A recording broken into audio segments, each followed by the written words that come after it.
Hello everyone, it's Russ of Aquarimax here, and I thought I'd give you a little update.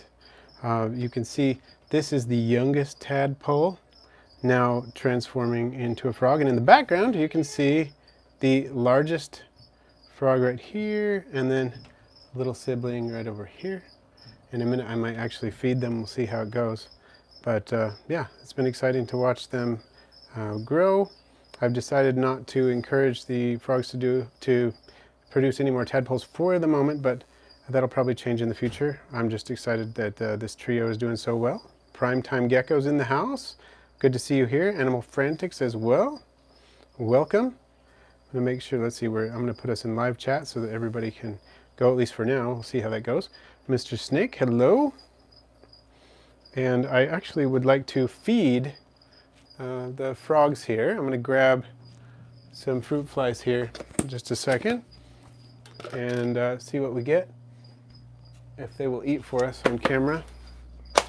The little frog may not actually eat any of the fruit flies. Not quite big enough maybe, but we'll see how it goes. Supreme Gecko, you're in the house. Glad you made it to a live stream. I'm sort of across the room for a minute, anybody, so if you're in the chat, I'm popping back and forth as I'm getting these flies ready. I'm gonna go back into the chat. Oh, lots of people are here now. Good. Let's see. So I'm just going back to see what I can catch. What type of tadpole is that? This is a Dendrobates leucomelis tadpole, otherwise known as a bumblebee dart frog. Ashraf LZ, hello. And David Pass, hello. Welcome. Oh, Mr. Snake received his graveler yellow belly male. Nice. I'm going to try to breed him to your pastel yellow belly. These are ball pythons, for those of you who may not know. So here we go. I'm going to move the little tadpole, unless you all are, let's do a little close-up for just a second, see what you can see. It's really cool how you can see the patterns long before they finish metamorphosing. I'm going to put him back into his bigger deli cup because he's probably kind of sick of being in that little one. So everybody say bye to the little froglet. And looks like we got some more people. Jose Garcia says, first time I get to catch your stream live. Well, welcome, Jose. Glad to see you here. Let's see. I'll just leave him there for the moment. Oh, actually I can't. Hold on, everybody. I'll be right back. I'm gonna have to go to the other side of the room. Good thing I have a really long microphone, because this tadpole, since he has all of his legs, I have to make sure the water's pretty shallow, and I have to put a lid on it and then put it on its side. So that's what I'm doing over across the room now. Luckily, like I said, I have a long extension on my microphone, so you can still hear me talking despite that. And now, let's see if we can get these little guys to eat. I'll take the lid off there. See what we can see. Let's try it. Okay, what do I have in the live chat? Maybe I've missed a few things. Okay. Let's see. All right. Oh, yes. I thought Animal Frantic said bye. I thought he was saying bye to the live stream, but he's saying bye to the frog, so that's cool. Oh, that one's not losing any time, is he? Let's see if the little one will go for one. It's been probably about 2 weeks since he metamorphosed, so he might go for one. He's mostly been eating springtails, but we'll see. Let's see how it goes. I just got to make sure none of the flies climb up the side and escape, because understandably, my wife is not too happy when that happens. Got that one back in. Let's see. Any more? Well, he's hungry, at least that. The little one doesn't seem too enthused by all the flies crawling by. Oh, we got a second like there. Hey, no problem, Jose. Thanks for joining in. And the Pocosaurus is in as well. Hello, we've got 22 people in the house. Nice. Let's see. Should I move these a little bit closer so everybody can see? No, it's going to be, that might be a little better. I don't know. Is that any better? We'll see. All right. Stephen, Homeless Truth Seeker, says, cute froggy. Well, thank you. Supreme Gecko, I would love to start with a dart frog, but don't even know where to start. Well, I would say a great place to go to get started, NE Herpeticulture has a really nice, beginner's care sheet. You can get started there. Another place, Josh's Frogs, has some beginner stuff there. You can also, of course, check my video if you haven't seen it yet. My Dart Frogs Easier Pets Than I Thought, as I believe the the title of that video is. It is really kind of a basic, this is what I do to take care of my frogs, so you can get an idea. And then, yeah, basically, those are 3 good places that can get you going. I love any herpetoculture's tutorials. Just saying that they're a great resource, but those others can work too. Animal Frantic says, and this is a Q&A, what is your favorite animal? You know, I can never make up my mind because it just varies on what I'm working with at the time. I mean, I love everything while I'm working with it and not when I don't as well, but I guess I'm most enthusiastic with whatever I'm working with. I apologize for the way the focus is coming out. Everything's just slightly out of focus and I'm not sure why that is. That's a little better maybe. We'll see how that goes. I'm going to switch over to looking at me in just a minute. Slippery Fish Aquatics, hello, hello, welcome. Primetime Gecko, what's the best beginner dart frog? Probably this one right here. This is definitely one of the easiest to take care of. And yeah, I would say probably the best. I'm sure there are other people with other opinions, but this is widely recommended as one of the easiest. It's a little hardier in terms of temperature, in terms of humidity, and it's fairly easy to breed. So yeah, this is probably the first choice that I would suggest. Crystal Casade says, hello Russ, cool frog. Well, hello Crystal and welcome. Ashraf LZ says, what happened to the second part of the vernal pool video? You know what? I just never got it filmed, and as vernal pool creatures do, you know, the shrimp eventually died before I got a chance to film them. I still have some more eggs. I do want to continue with that, but I never got there. So Supreme Gecko says, thanks, I'll check out your video first, of course. Well, thank you. Appreciate that, Wally. The Decker 40 says, wow. Yeah, these are kind of fun, aren't they? Nathaniel Park says, how deadly are they? Well, in the wild, this particular species, oh, you can kind of zoom in a little bit, see how that looks. I don't know if that's any better. In the wild, this species is not like life-threatening for humans, although they have toxins, and you know, the yellow and black aposematic coloration are definitely not fake. I mean, they do have toxins that they will use against predators, but there are only a few species that pose any real danger to humans. As far as I know, I think Terribilis is one of them, and in the wild, but in captivity they're not dangerous at all. They do not produce the toxins themselves. They gather them from wild creatures that they eat, such as mites or ants or things like that, and collect those toxins, so they don't have access to the toxins in captivity. Pocosaurus, do you have a favorite dinosaur? Well, I don't know. There's so many that are so cool, it's hard to choose. I would say that, I don't know. I know this is not a true dinosaur, but it is a marine reptile. Notosaur, I think it is. It's the one that looks like a tiny plesiosaur, but it's like really tiny. I love those. And Stephen Homeless Truth Seeker says, you have 2. Oh, I have actually 6 dart frogs, but I have the 3 adults, and then I've got these 2 little ones, and then the other froglet that's not finished metamorphosing yet. Justin Plasmeyer says, how are those ivory millipedes doing? I think they're doing pretty well, although they're fairly inactive right now. I gave them a bigger enclosure with a lot of deep substrate. They're not spending as much time at the surface. I do see the babies and the adults once in a while up there, but I think it's just cooler, and so they're not out as much. Once it warms up, I expect to see them back out. But I think they're doing fine.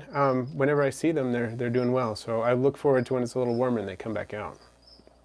Ashraf says, oh no, one of the springtails escaped. Yeah, I think these are actually fruit flies, but I think one of them escaped. Well, there are springtails in here too. Maybe you saw a springtail escape and I didn't notice. But the little ones that I'm working with that I put in there are fruit flies. Oh, Crystal Casari is working on a sea monkeys project. That's awesome. I love sea monkeys. I've kept them before. Quite a few years keeping sea monkeys, and they're pretty fun actually. I know the name is kind of a gimmick, but you know, they're just fun. So I'm going to switch this over to have the camera face towards me. Just a second as I adjust the tripod. Be right with you. It's just going to take a second to get that all situated. Sorry that aimed you right at the light. That's kind of ridiculous.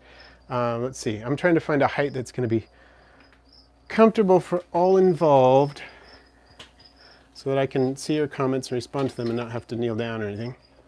Let's see. We're getting close there. Maybe a little bit higher. Let's try that.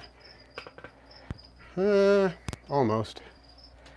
Need to just go a wee bit higher. That is better. Let's try that. And I'm going to aim this light better direction so you can see me a little bit better, maybe. Hopefully that's not too much. And I think I'll do that.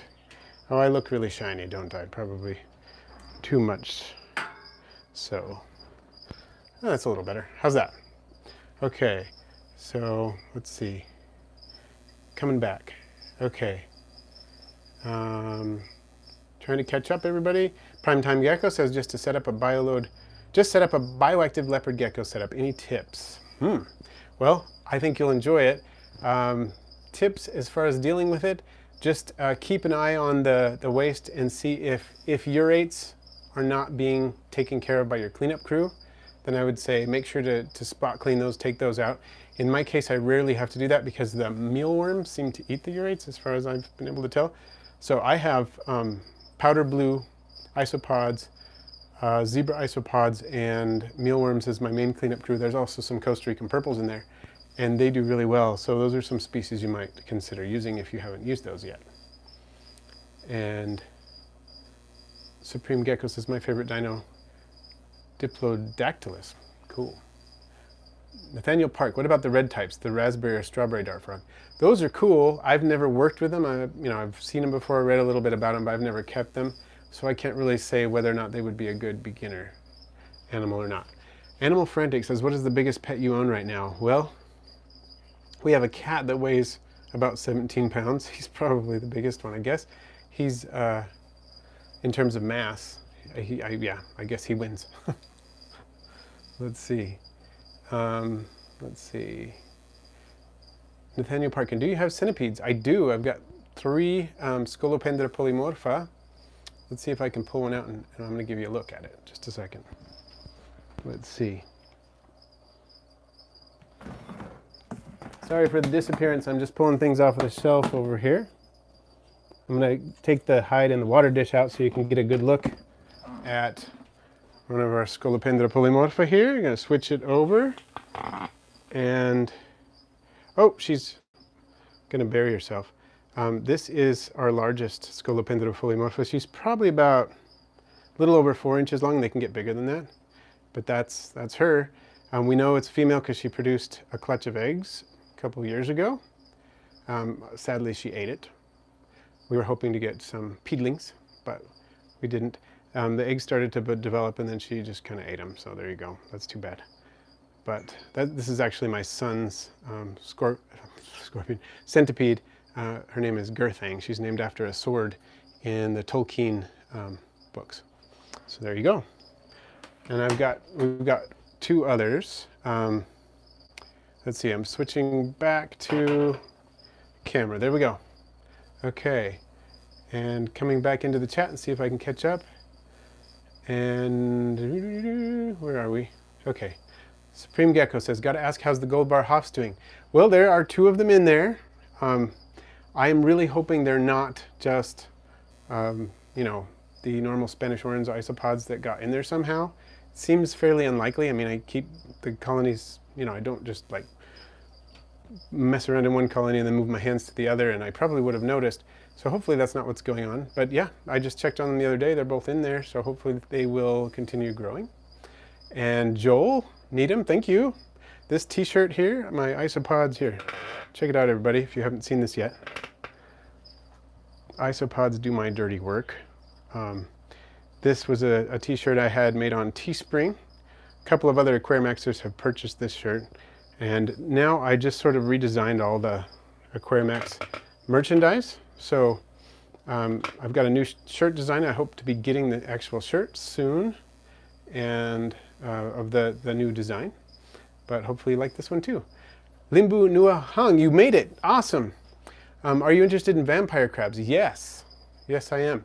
The whole Geosarma group I find fascinating, and I would love to set up a vivarium with a Geosarma crab. And basically, for those who don't know, they are a crab that is essentially, they live in habitats that are very similar to dart frogs. So basically a rainforest setup, very humid. They need a little pool to breed in, but they breed in fresh water, which I think is fascinating and amazing for a crab.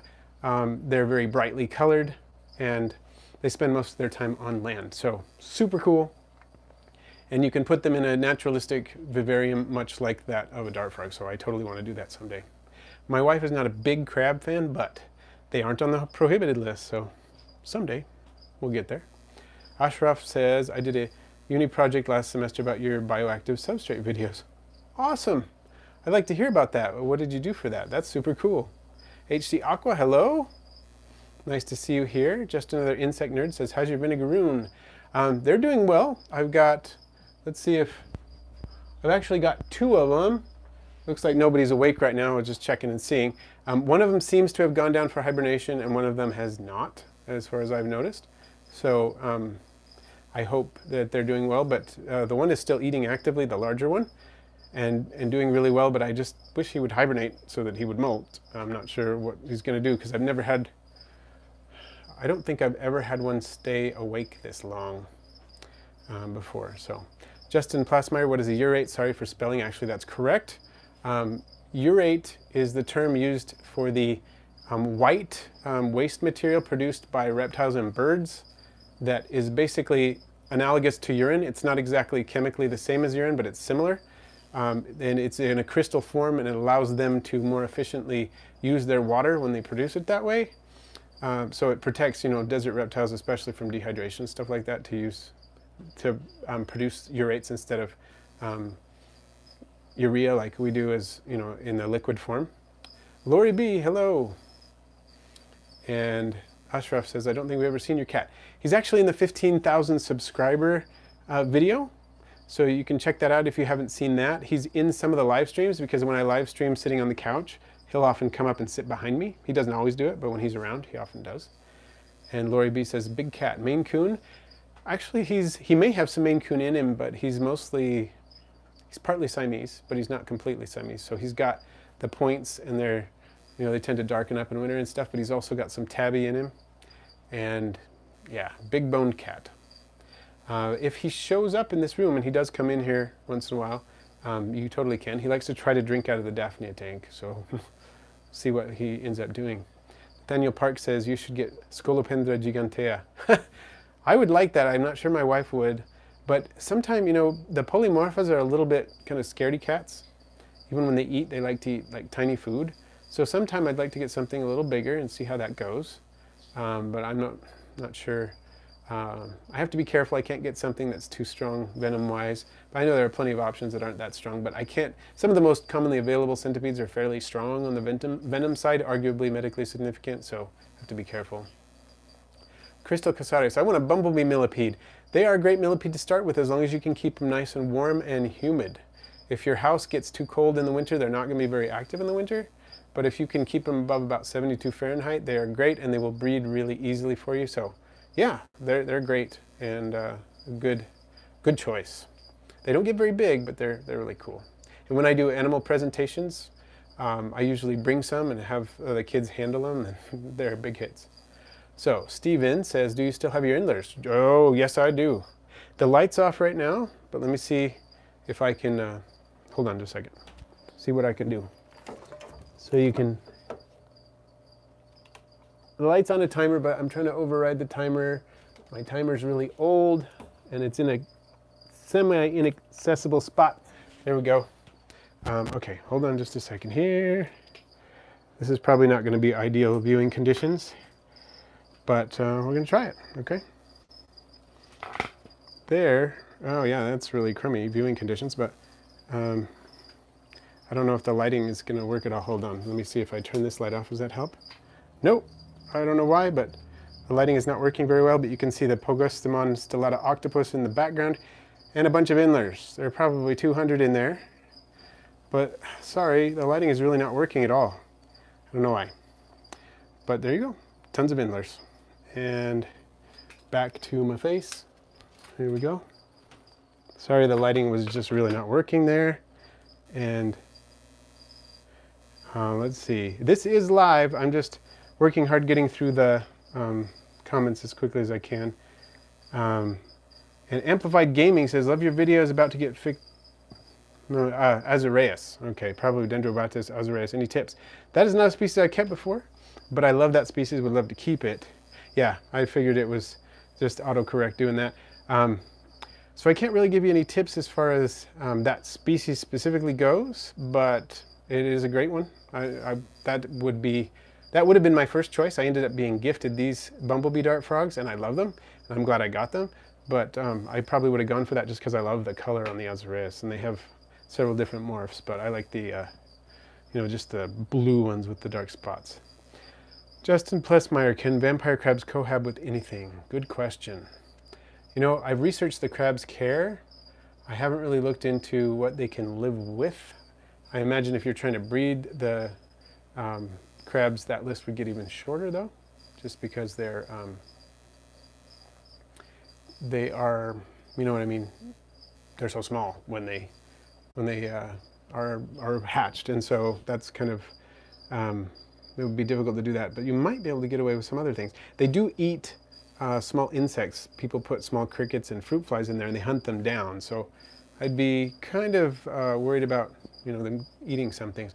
I wonder how they do with snails, like terrestrial snails. My best bet would be if you were to make a pool with a filter and everything, you could put some small, some nanofish in with them and they could live in the water. And that just might work. I'm not sure. So primetime gecko, what's another good gecko species? Tried crested or leopard gecko? Well, I have morning geckos, and I love those. Those are a great species to work with if you don't mind the fact that they're not really handleable. Some species I want to get into, and from what I've researched, are fairly easy to do, are some like the giant day geckos. I want to try those someday. I want to try, let's see. Well, there are things like gargoyle geckos and other related geckos that are similar to crested geckos in care. I think some of the banded geckos would be interesting to get into, but I haven't done that. Now, Nathaniel Park asks if I have a camel spider. I have had a few for short periods of time, but they're more like, there's someone near my house who finds them occasionally on a runway at an Air Force base and brings them down here. And I've tried to keep them for a short amount of time, get them to eat, but they don't really eat, and then I release them because they are native to the area. And yeah, so I don't have one now, but I have kept them for short periods of time. And Limbu Nua Hung says, Justin, I read a book about keeping crabs. They can't cohabit except with females. That makes sense that the males would be aggressive with each other. Supreme Gecko says, make sure you hit the like button and subscribe and the notification bell. Thank you. We've got 24 in the house. We got 15 likes. Anyone want to do a like spike right now? That would be awesome. Get some more likes. Thank you, Supreme Gecko. Amplified Gaming says, more dart frogs in the future? Probably. Yeah, I want to try the Azureus. I'd like to try some of the, oh, you're starting to get a like spike there. Yep, some more showing up. Thank you, everyone. I'd like to do some of the obligate egg feeders, the oophages, like the small thumbnails that do that. Something like that, that would be cool. Yeah, I wish you could see all the fish. It's a little hard to, I couldn't get the camera to work the way I need to, but yeah, I wish you could see them. There are probably 200 in there. My multis, I've also got little babies. At least 8 that I can tell. They're probably more than that now. There you go. Nathaniel Park will want a coconut crab. Wow. Well, I, back in Hawaii, was friends with a guy whose wife was from a tiny little atoll in the Tuamotus in French Polynesia, where they would hunt the coconut crabs. And he told me about that, and that seemed pretty crazy. I can only imagine how crazy it would be to have one for a pet. But yeah, they're huge. They're fascinating too. Lori B says, thanks for your aquarium reseal video. I got a corner tank off of Craigslist. My son and I resealed it and it turned out beautifully. Thank you. Well, excellent. I'm glad to hear that, Lori. That makes me happy. Glad that video is useful to you. Nathaniel Park says, I have 2 leopard geckos. Leopard geckos are a great choice. So, Supreme Gecko, do you have any other suggestions for other geckos, like besides crested or leopard geckos for prime time gecko?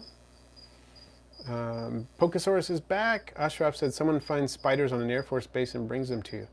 Yeah, the camel spiders, not spiders, not true spiders, but yeah, a lot of people, because I do local sales around here, as well as shipping things around the world. Well, not around the world, around the United States really, but because I'm doing that locally as well as on a larger scale, people kind of have a you know, they know about it, and people come by and are repeat customers and so on. And so this guy knew I have all these critters, and so he decided to bring some by. Thank you, Crystal, for doing a like, and everyone else who did a like there. We got a nice like spike, and now we got a pretty good ratio of people in the house and likes.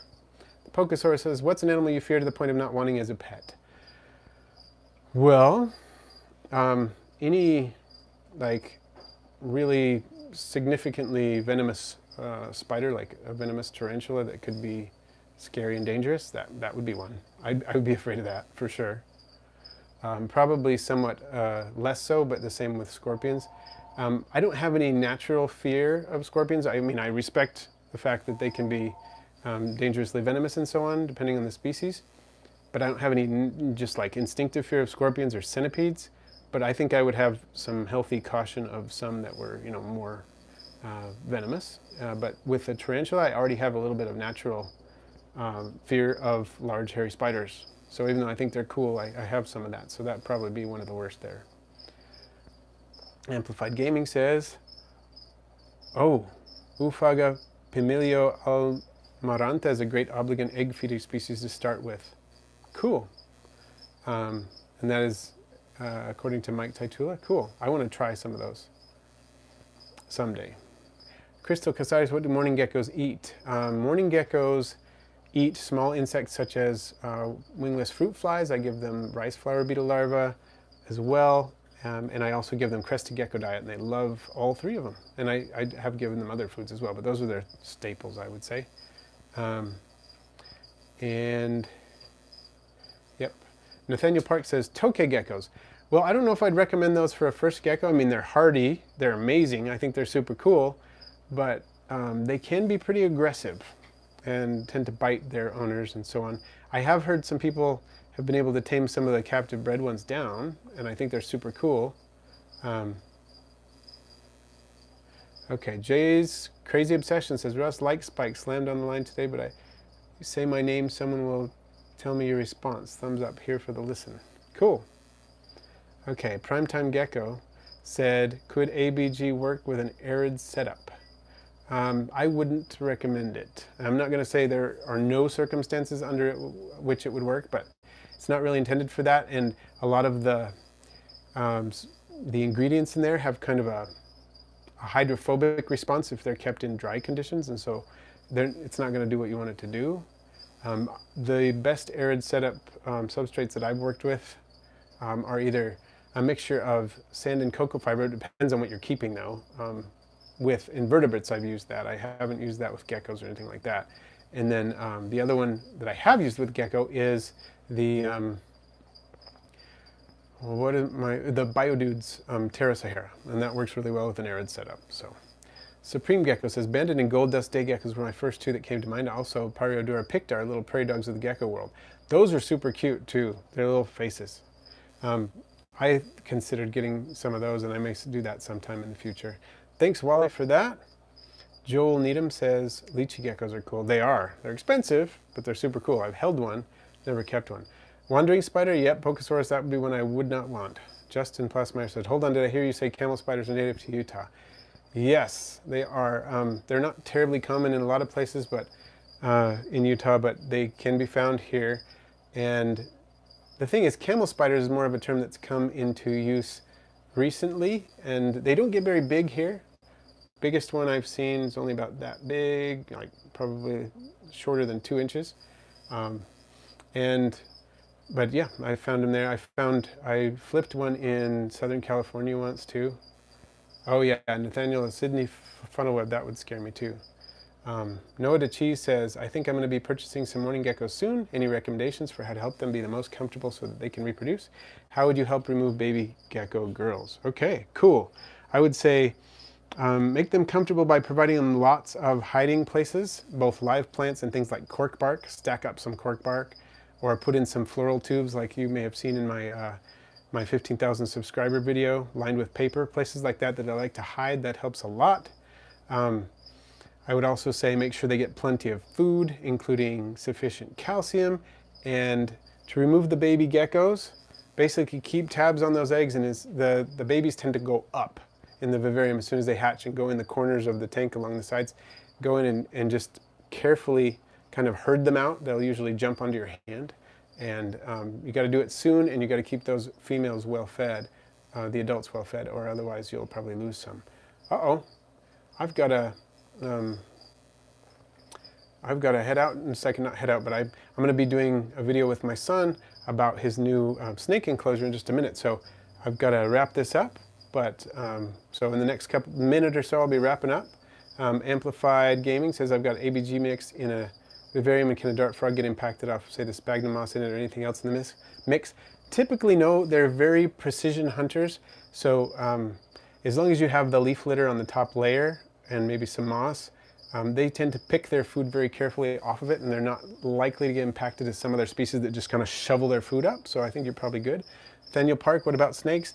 I don't have a natural fear of snakes. I love snakes, in fact. Of course, I'm very concerned. I would go after a venomous snake, wouldn't want to handle one. I'm very cautious around the rattlesnakes that I find here when I'm herping. I see them all the time, and I do not get too close. I know, how close I can get, and I don't get any closer. So just out of respect for the snakes and their venom and so on.